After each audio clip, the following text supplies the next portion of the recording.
Good morning and welcome to TAPP Talk Live. Here we are with number 47 and we are live Monday to Friday at 10 o'clock talking about water and tap water and water in Malta. So if you've got any comments today and you've joined us live, then please do pop some comments in the comment box below, either on Facebook, YouTube or LinkedIn, and you can subscribe to our YouTube channel if you're watching us on a recording on YouTube, and you can also get all the details of our live shows at tapwater.mt/live. Now, today we are discussing what would be a good water filter for Malta, and in particular what we're going to look at today is we're going to look at some of the things that are particular about Malta and Malta's water, and then discuss which types of water filter system would be good in each of these scenarios. So the kind of things we're going to look at are shown there, things like water scarcity in particular, because that really affects us all in the whole of Malta. And that's something to take into account when considering a water filter.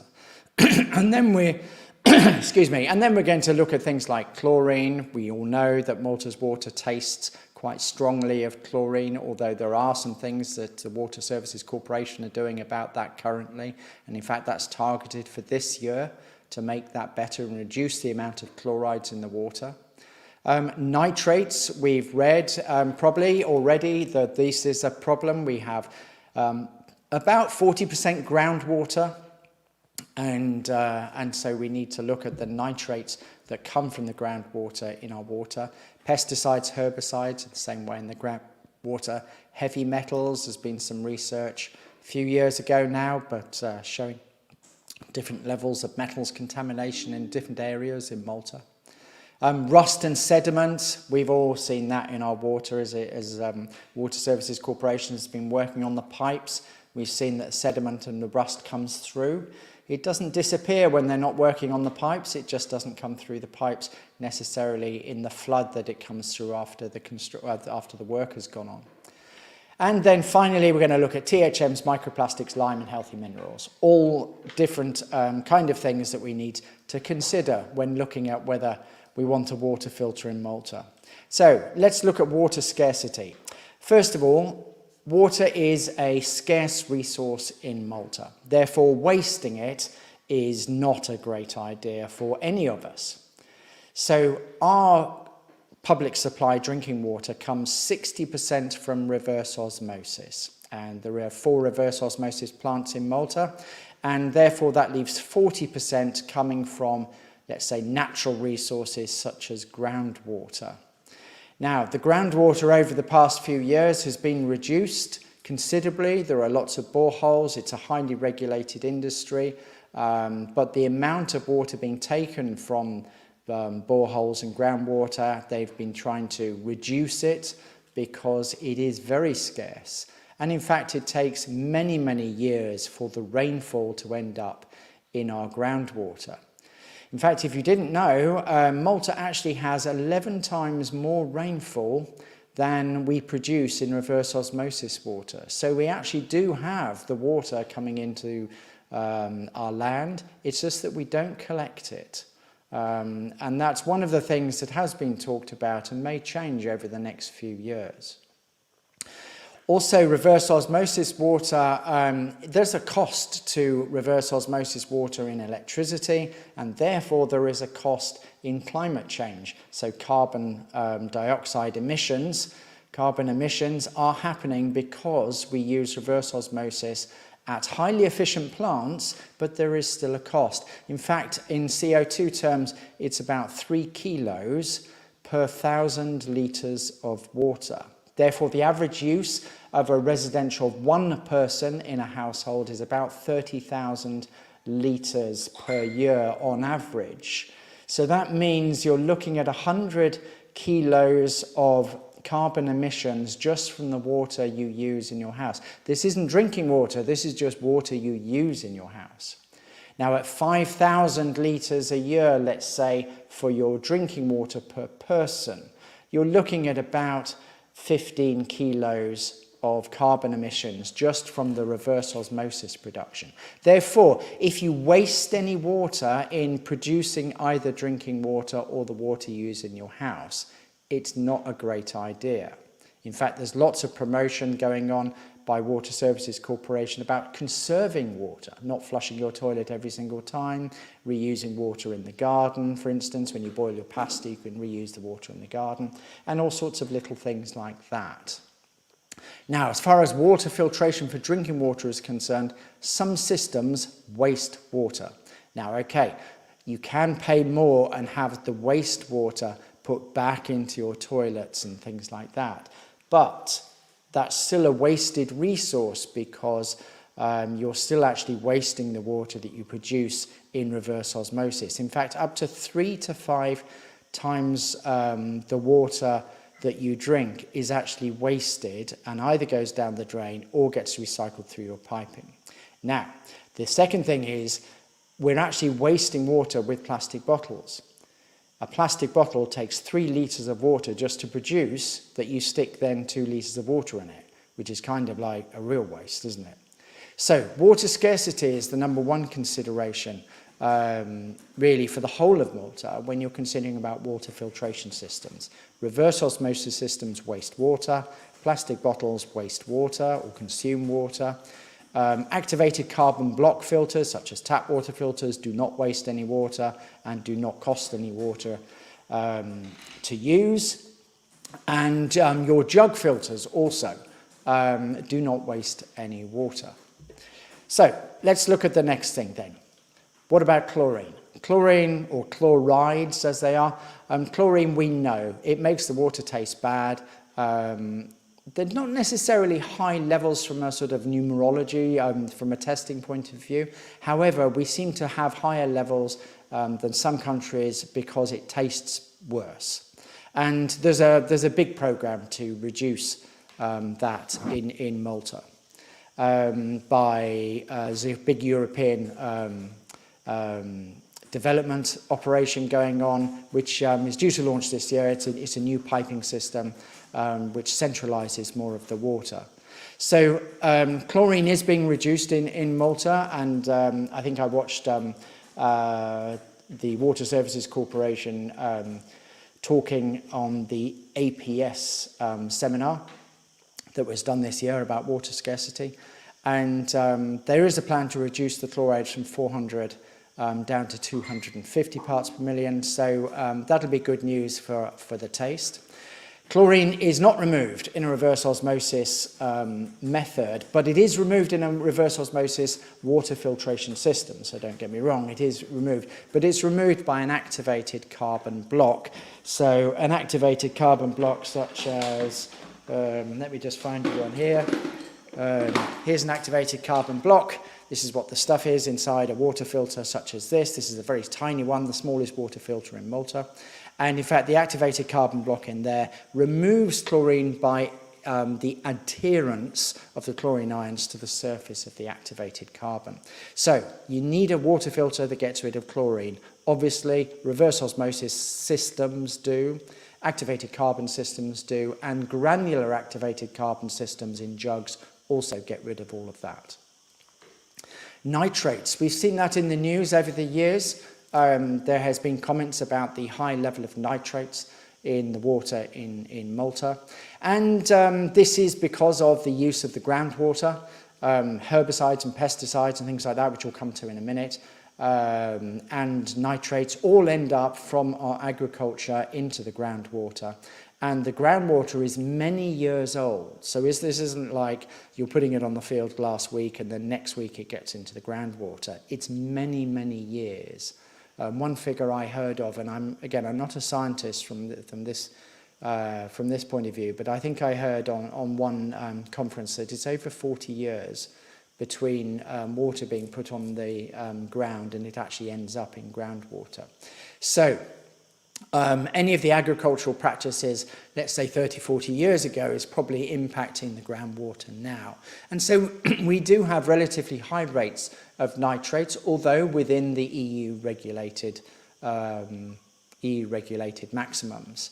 So you want a water filter that removes nitrates. So a tap water filter removes nitrates through the activated carbon block because it is a catalytic activated carbon block, and it's a solid block, so that helps to remove nitrates. In a granular activated carbon filter, it is not so much. In fact, it's much reduced. And in a reverse osmosis filter, yes, that removes the nitrates. What about pesticides and herbicides? Again, reverse osmosis system will remove them. An activated carbon block, such as a tap water filter, that removes them, yes. And you may find that your jug water filters, if you're using the plastic jugs, it does not remove things like pesticides and herbicides from the water. Okay, let's look at heavy metals. There's been some research that we wrote about not so long ago about heavy metals in the water here in Malta. The research was a few years old, but it showed that in different areas you had different levels of reverse osmosis. Different levels of heavy metals in the water, depending on the area you were in. I believe there was some lead in the Gozo water, although the Gozo supply water is now different because we have the reverse osmosis plant here. So you still want to be avoiding having the heavy metals in your water. And reverse osmosis, again, very good at removing that type of contaminant from the water. Our tap water filters also remove that through the activated carbon block and the use of iron beads as well. So there's two types of processes going on there. In fact, you can see a used filter like this has got a coloration around it, and that is mostly due to the rust and the sediment, but it's also to do with the heavy metals that are in there. Jug filters are much less, so plastic jug filters, much less designed to actually remove heavy metals in the water. They remove some, but not the whole wide spectrum of them. Okay, rust and sediment. I've shared quite often that video of when I lived in Umzida, where you're turning off and on the filter and we're getting rusty water and then clear water. I don't have that video here to show, but quite often when Water Services Corporation are working on the pipes near you, you will see rust and sediment coming through your water. What does this mean? Well, first of all, the rust and sediment is always there in the pipes. It doesn't suddenly come out just because they're working. It means you're getting it flushed through the whole of the system, and that's why. So if they're managing to disturb the rust and sediment in the pipes whilst working, then there's going to be rust and sediment in the pipes anyway all the time. So it's more so in certain areas and less so in some areas. But you want to be removing rust and sediment, and that's certainly to be seen in this filter. This filter actually is from a customer in Bormla. They gave me the filter when we discussed the colour. This is after 3 months use. This is why you change your filters regularly every 3 months. An activated carbon block and the layers surrounding it in this five-stage system that we have inside the advanced filtration in a tap water filter is removing your rust and sediment. Now, those are the top things that we look at when we're looking at the public supply water in Malta. These are the top things that we want to be looking at. So that's water scarcity, the fact that we don't want to be wasting water in a filtration system, and reverse osmosis waste water, whereas jug filters and tap water don't. Chlorine you want to be removed. Tap water does that very well, so do the other systems. Nitrates, tap water does that very well. Reverse osmosis does that well. Jug filters less so. Pesticides and herbicides, again, jug filters less so. Reverse osmosis and tap water remove that very well. And heavy metals, rust and sediment, you'll find that tap water removes that very well. So does reverse osmosis, and jug filters a little bit less. So what about THMs? What on earth are those? Well, THMs are chlorination byproducts, and in fact I can almost never say this word, but it's trihalomethanes. THMs, trihalomethanes. So these are chemical compounds that are a reaction between chlorine and organic matter in the water. Now, if you chlorinate your water, you can't help that happening. It's going to happen. So what does this mean? Well, they're not very healthy. in enough of a quantity, so it depends on how much you're ingesting.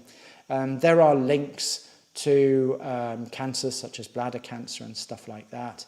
And there was some concern a few years ago now about the levels of THMs in Malta's water. However, when we did our independent test results, they were significantly reduced from the levels that were talked about in those years, and it is a few years ago. So it's less of a concern, but you certainly don't want them in your water, and you certainly want a filter that is filtering those out. And in fact, tap water filters are very good at filtering those out, as are reverse osmosis. Microplastics, that's something that is starting to talk about much more nowadays. We know that there is a lot of contamination of microplastics in our marine areas, in the coastline, but also we know now it's in our food and water systems. So in some countries there have been plenty of tests, and in fact an article in National Geographic a few years ago was suggesting that we were ingesting about 5 grams a week, that's a credit card a week, of microplastics. So it's important to do what you can to remove them from your water system. It's going to be pretty obvious that microplastics are in bottled water. It's in a plastic bottle. So you're going to get plastic inside a bottled water.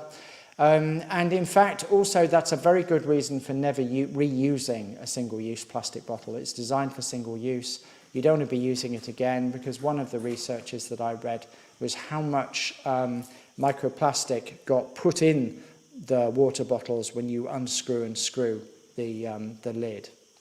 So you want a water filter that's removing microplastics, and the tap water filters do. Reverse osmosis pushing through a membrane that's quite small will remove microplastics. And you won't find that your jug filters remove microplastics, because it's a gravity-based system that is relying on the granular activated carbon doing its job, and microplastics most likely not going to be removed at this time.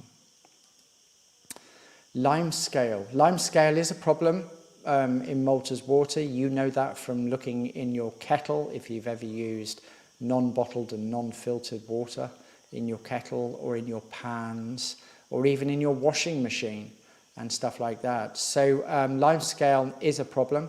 Tap water has a set of beads inside here, which are proprietary formula of ionizing beads, which means the limescale does not stick to your kettle and stuff like that, so you don't see it collecting because it's deionized. So what's happening there is that it's not actually removed, the calcium stays in.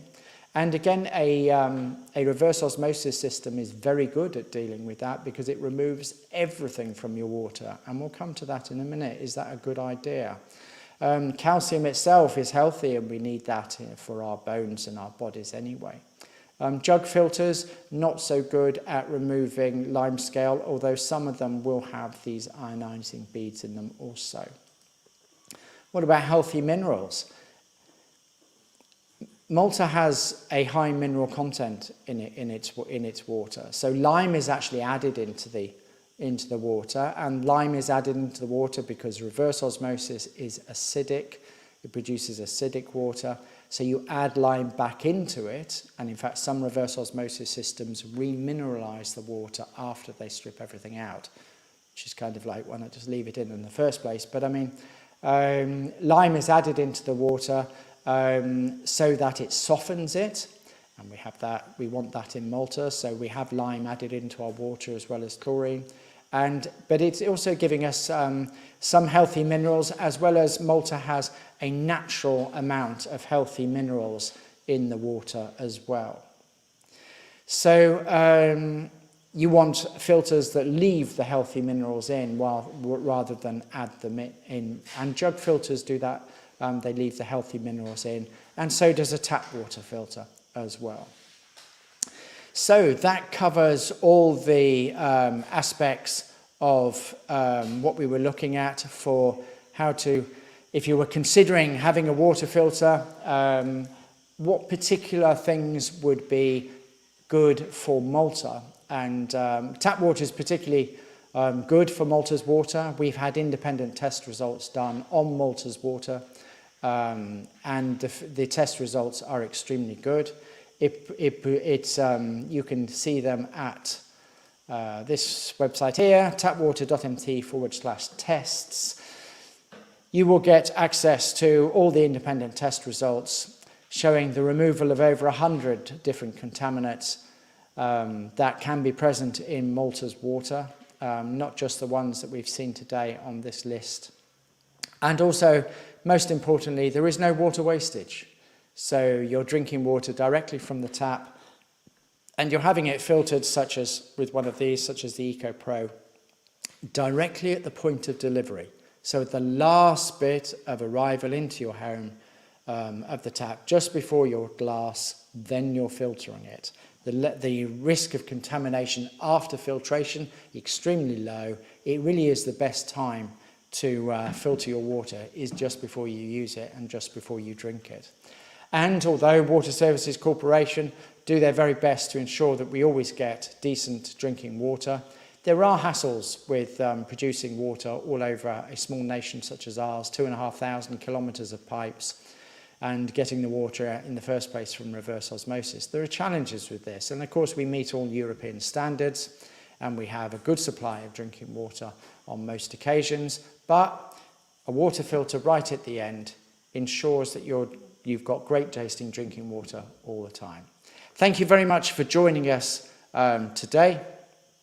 If you've got any comments or questions, please pop them in, and if you would like to check out our other live events, we are live Monday to Friday at 10 o'clock. And all of next week, we're doing European Sustainable Development Week, and we have an interview with an incredible sustainability story focused on Malta next week. And I'm really looking forward to interviewing, I think it's 8 people altogether during the week, and hope you'll join us for that. Thank you for coming today, and we'll see you again soon.